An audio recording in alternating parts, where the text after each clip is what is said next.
Greetings, YouTubians, and welcome back to Wayne Sharp World, where today we're going to take a couple steps outside of the box of normalcy, and we're going to take a look at something that we don't look at a whole lot on this channel, and that's a fixed blade. But this is not just any fixed blade. This is a fixed blade that I think is pretty darn good and works really well into the world of a true EDC fixed blade. You guys have heard me say before, when it comes to an EDC knife, what's a good EDC knife? Well, it's the one you like. And I say that more in terms of a folding knife, because those are a lot easier to carry, to put in your pocket.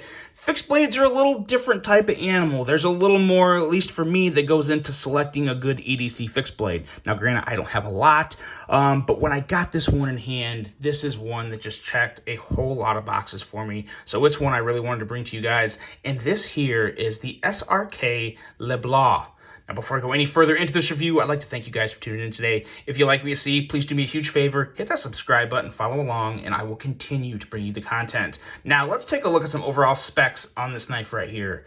We have an overall length of 7.4 inches, a blade length coming in at 3.5 inches, with a blade width right around 1 inch. We have a blade thickness of 97 thousandths, with a blade material of, get this, LC200N. Not something you see on a lot of fixed blade. It was a very intriguing steel and one that really got my attention. One of the first things that really pulled me into this model. We have a blade style of a drop point with a full flat grind, a handle length coming in at 3.9 inches with a handle thickness at 852 thousandths. Handle width on this guy is also sitting right around 1 inch at the widest point, and we have a handle material of micarta. This guy here is designed by a gentleman of the name of Cliff Averill, and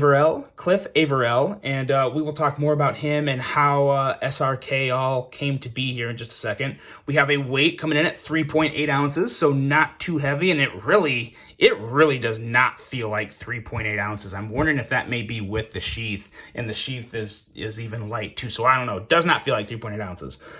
Price on this guy, it gets a little tricky here. There's a first batch that is in the middle of being released in smaller batches, and that's going to be $180. And then after this first batch is released, we're looking at a regular price of $220. So, you know, it's kind of a technique to, to pull the consumer in and get you into the quality, and they kind of take a hit up front, and then they kind of make it up at the end. But it's nothing more than just a kind of a sales tactic that is used sometime. I don't have any issue with it. I think at $180, it's a hell of a good deal. And at $220, considering the materials, considering what goes into this knife being made, which we'll talk about more in just a second, because there's a lot more of it. This is a small business. Keep in mind, this is definitely a small business doing a lot of in-house work. And I wouldn't call it a custom, but it's kind of like a mid-tech fixed blade, in all honesty. So the price is justified.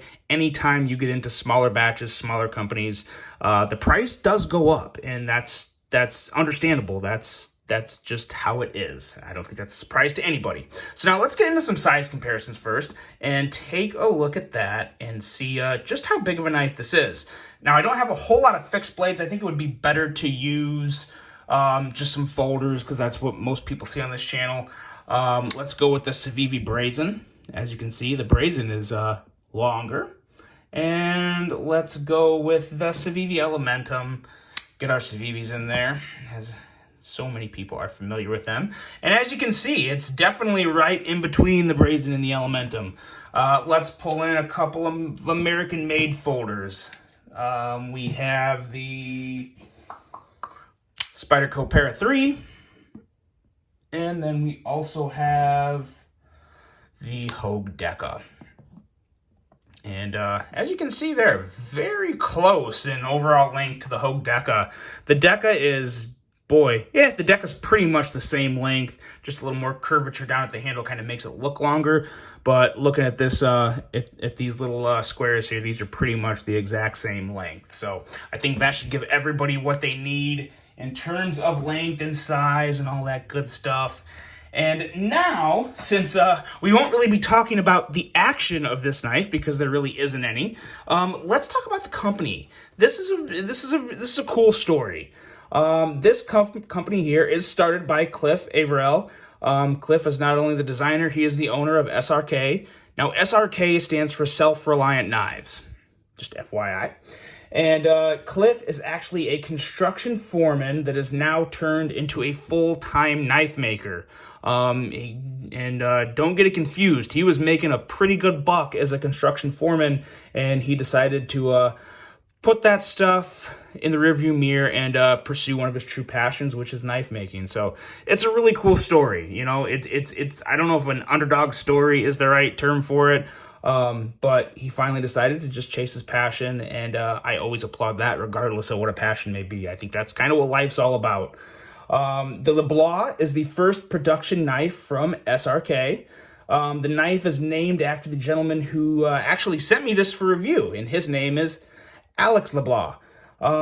He is a friend of Cliff and one of his biggest supporters, and also the one who helped convince him to start SRK. He heard about Cliff, started talking to him, and built, a friendship, and said, "Hey, man, Cliff, you are so good at this. You should be doing it full time." And I think Cliff maybe just needed to hear it from some other people. I'm sure, obviously, if he's been making this stuff, I think he knew he was good. Some people just need, they need that support. They need a little bit of lift from the community to say, hey, you can do this. And now he's doing it. So that's pretty awesome. Now, in terms of the design, I discussed this with Alex. He did say vast majority of the credit goes to Cliff on this. However, Alex did provide a lot of feedback in the prototyping of this knife. There was multiple prototypes. For a fixed blade, you'd be very surprised at just how many prototypes they went through. I don't know the exact number, but it was a heck of a lot more than just 2 or 3. So a long process, the meeting of the minds and fixing little things here and there. This was the final product. And I gotta say, in my opinion, I think this was worth all the time they put into this. And we do have, for just a fixed blade, we have a lot of things to go over here. A lot of things that were done very well. Before we start talking about just the knife, let's also take a look at the box that this will come with. Now, the box is nothing special, but what else comes with the knife is, here is the box right here. As you can see, proudly made in the USA. This is U.S. production, so obviously that also, in turn, kind of shows, that shows up in the price, which is okay with me. If I'm buying something American-made that is of good quality and makes me happy, I'm okay with whatever price tag it is. A lot of that comes down to, I think, the consumer. They can be the judge, jury, and executioner of their own purchase. So, to each their own. But here's some of what you get. Now, granted, this has been passed around to a couple other guys, so obviously this is going to be, it's going to look a little newer than what you see. You're not just going to open up a box and there's going to be stuff rattling around everywhere. But what you have here is a Kydex sheath, which we're going to talk more about in a second. And then we also have, some stickers and more hardware to connect things. And then you also have this right here, this Tech Lock that can go onto your belt, and you can, obviously attach this to certain ways and whatnot. You can get a lot of creative with how you want to set this up, but me personally, set this stuff aside, this is how I liked mine set up, because you guys know by now I'm not a fixed blade guru. I don't carry a lot of fixed blades, but the few fixed blades I do carry, I carry all of them scout style on my front groin area, maybe a little off to my left side because I would draw the knife out with my right hand. But this is how I set it up to just kind of hook onto my belt loop here. And I have got to say, this is one of the best sheaths I have ever used with a knife. It has a lot of good tension. You hear the knife pop in, and let me tell you, this knife is not going anywhere. There's a reason they put this little lip up here. You need it to pull that knife out, and it comes out pretty easily. I would always, when it comes to a sheath, I would always rather have the knife pop in a little stronger than normal than be loose and fall out. I think this is just about perfect. And this sheath, so the sheath is made completely by Cliff. I believe the material is actually kind of cut, but then he does all the forming and actual assembly of the sheath. So that right there is a lot of time too. I know it's not a huge amount of time, but it's labor. It's labor, and all that factors into the price. And I'm glad that they're going this route with the sheath, because when it comes to a fixed blade, especially an EDC fixed blade, one that you're going to be carrying all the time, you got to have a good sheath. If you don't have a good sheath, you're not going to carry the knife, but guaranteed. I've been there, done that. I bought a SE, the little SE Fire Ant, whatever it's called, the small fixed blade. The knife was great. The sheath sucked. So I just didn't carry it until I got another sheath for it. Now I carry it sometimes because the new sheath I got for it is very nice. But if you get a fixed blade with a bad sheath, you forget about carrying it. It's just not happening. So it's very, very important. This is a huge part to this whole puzzle, and they knocked this out of the park in my opinion. I love it. Whoop. And I wouldn't change anything about this sheath. So yeah, maybe even with this, because they had this sheath, I'm still trying to figure out the weight here. Just doesn't feel like 3.8 ounces, but I'm also not a human scale, so whatever. Anyway, sheath is very, very good. Very important to note that you're getting a very practical quality way to carry your EDC fixed blade. Now let's get into the knife. This is a very clean drop point blade with a super slicey edge at 13 thousandths. Now, you guys heard me say the blade thickness at 97 thousandths. 97 thousandths up here, 13 thousandths down here, and a whole inch of width for that to gradually increase. This blade is amazing. LC200N has very good edge retention. It's very corrosion resistant. It's almost 100% corrosion resistant. It's almost impossible to rust this stuff. I'm sure someone will comment and say, I've done it. Well, that's good. I've never done it. So to me, it's pretty much corrosion proof. But this blade is an absolute cardboard annihilator. I have never cut through cardboard easier than I have with this knife. Never. I can't think I honestly can't even think of anything. It's just effortless. Now, keep in mind, I believe this has been resharpened at one point throughout the process, but there's been so many people using it, it had to happen. So is this out of the box edge? It's not, but in terms of thickness, it is. The thickness is going to be the same. The quality of the edge may or may not be any different, but at the end of the day, you can put a razor sharp edge on just about any knife with a little time and effort. So, that's a point that can kind of be argued both ways. But at the end of the day, this knife is an absolute cardboard destroyer. I mean, you literally it pushes through it. I literally felt like I was cutting hot butter with this. That was the most impressive part of this knife in terms of performance. It's just how well it went through cardboard. And I wasn't going with the grain. I was going against the ribs and it just flew through. So that was extremely impressive. Let's see, what else do we have here? The jimping on the spine is actually very good. I like it a lot, but I wish it came back to where the flat grind ended, because when I hold this in hand, this is pretty much where my thumb wants to be.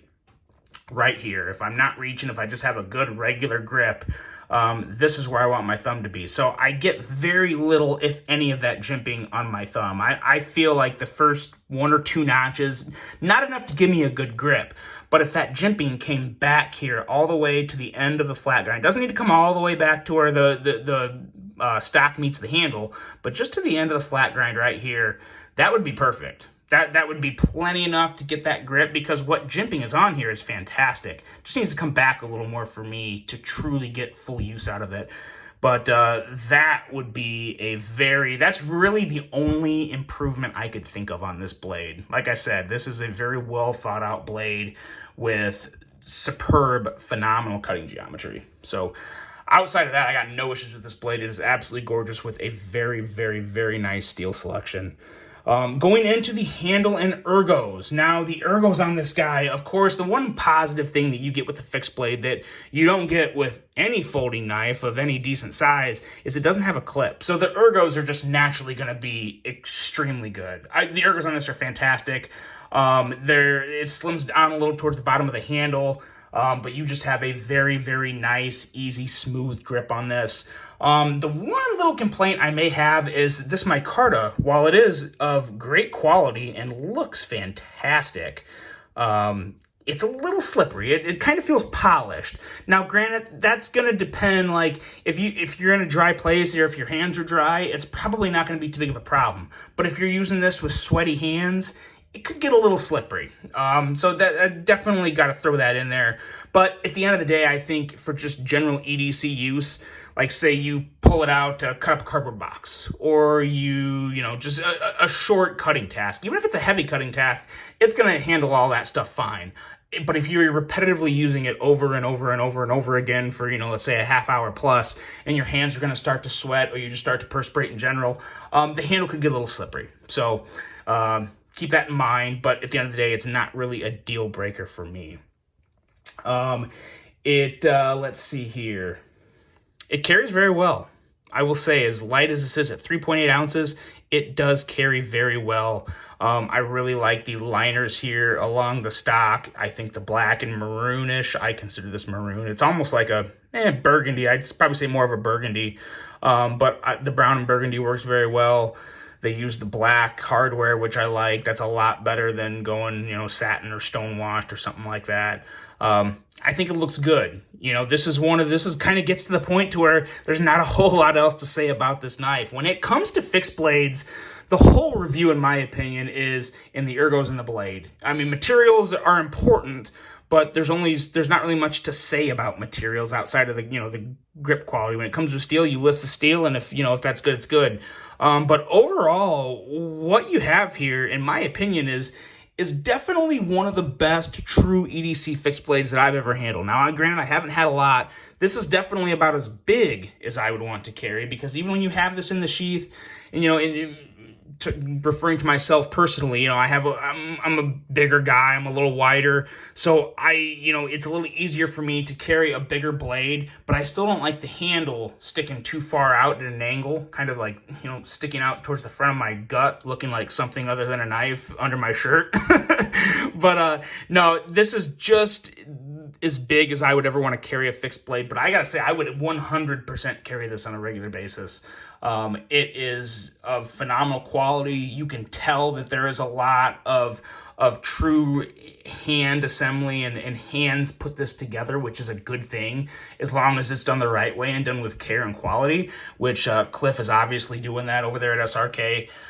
So at the end of the day, it is definitely, if you're looking for a good fixed blade, this is one I definitely recommend. I think it's a great piece. For me, it's an excellent combination of maximized length for an EDC blade, steel choice, materials, weight, and aesthetics. It really checks all the marks for me, and it's one that I'm really interested to see what SRK comes out with in the future, because they already have at least one other model that I know of in the works. So very exciting stuff in the fixed blade world. If you are a fixed blade guy, I think this is definitely 100% worth checking out, especially if you're looking for that American-made tag with all the bells and whistles that come with the pride of buying American. I mean, you get a lot with this. You're supporting a small business, a good guy, and yeah, everyone's a winner in this situation. But the SRK LeBlanc is definitely one I would recommend. And I'm looking forward to carrying this. As you can see, this blade has gotten used quite extensively. There's some scratches and stuff on there. I think I'm going to put a few more scratches on that. I'm going to run this through some more cardboard, break down some stuff in the house, and get rid of a couple other chores knocked off the list for today. But that's the SRK LeBlanc, guys. I hope you enjoyed this one. Let me know what you think of this. Hope you guys have a great rest of your day, and until the next one, I'm out.